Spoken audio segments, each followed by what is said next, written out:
If you want that scroll, the barrier needs to come down. When I entered the Soul Cairn, I had intended to strike a bargain with the Ideal Masters, the custodians of this place. I requested refuge in the Soul Cairn, and in exchange, I would provide the Ideal Masters the souls that they craved. If I had foreseen the value they placed on my own soul, I would never have come here. The Ideal Masters unleashed their killers and sent them to destroy me. Fortunately, I was able to hold them at bay and retreat into these ruins. Unfortunately, yes. Since the Keepers weren't able to claim my soul, they had their minions construct a barrier that I'd never be able to breach. Time has very little meaning to me. Consequently, it has little meaning to the Ideal Masters as well. I suppose you could call this the ultimate waiting game, each watching the other to see which will give in.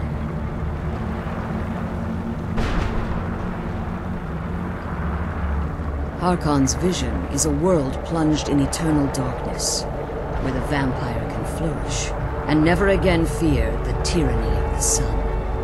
What he fails to realize is how much attention would be called to our kind if the prophecy came to fruition.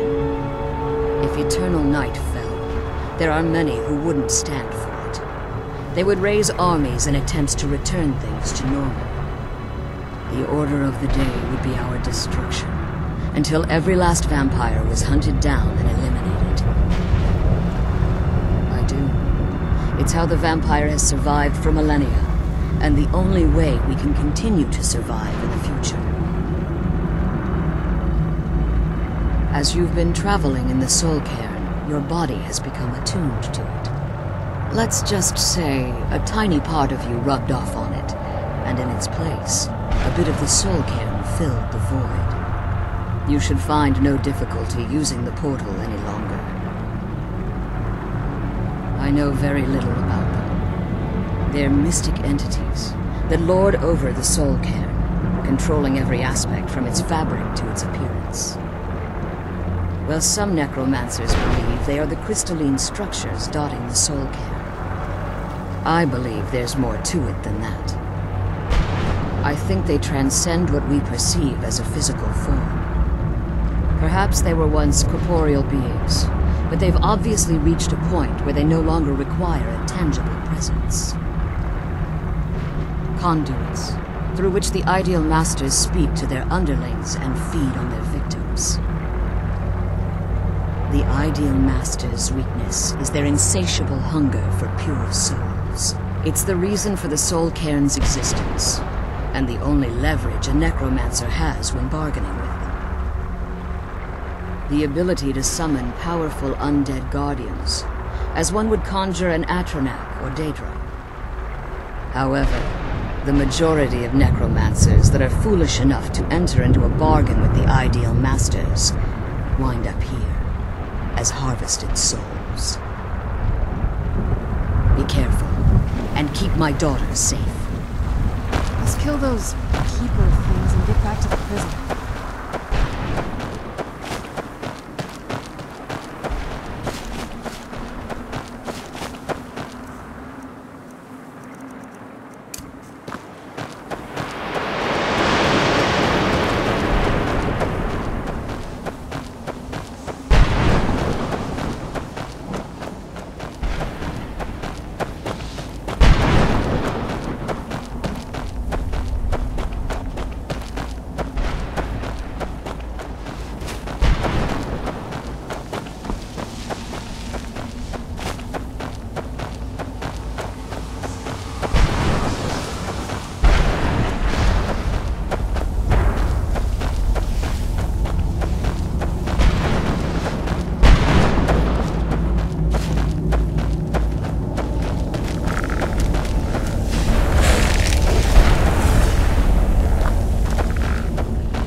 Does anyone expect me to write my opus with all of these rude interruptions?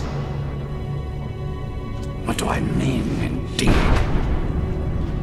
If I hadn't lost all of the pages, I wouldn't be in this predicament, and we wouldn't be having this conversation. Very well. I suppose a moment or two of my time couldn't hurt.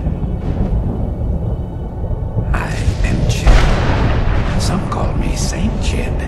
Others call me Chib the Eradicator. Perhaps you've heard of me. I can't say that I'm surprised by your answer. Until I get my second volume published, no one will ever know of my achievements. A book? I hardly call a 26-volume epic simply a book.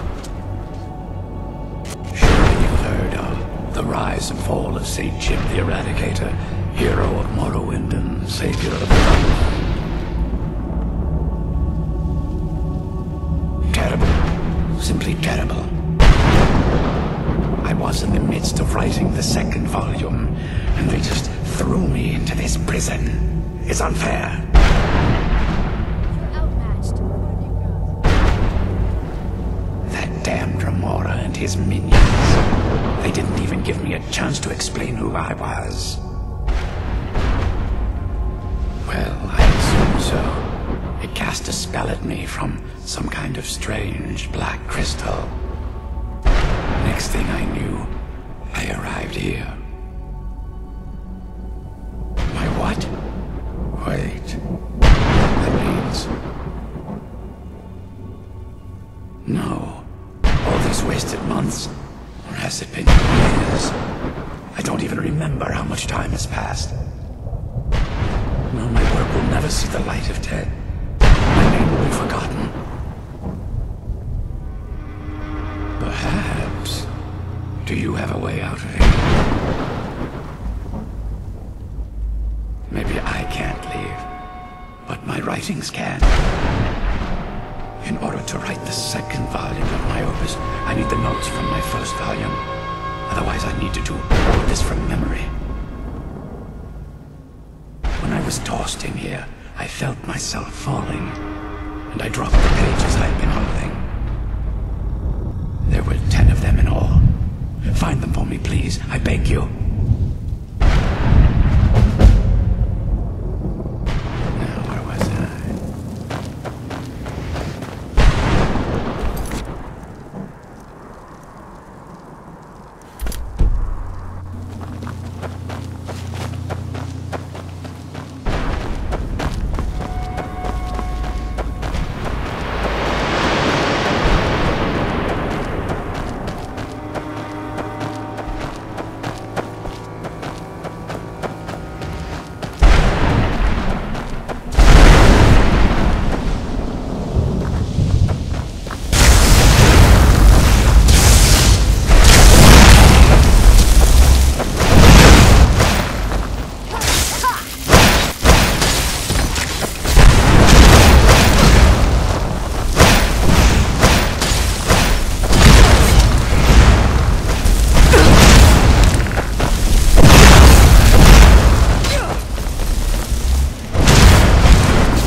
free, I can feel it. He's such a loyal beast. Here, I'll teach you how to call him to you. He'll help you get around this wretched place. But I'm sure he'd be much happier someplace sunnier. Goodbye, hero. Take good care of Arvak for me. Such a good horse.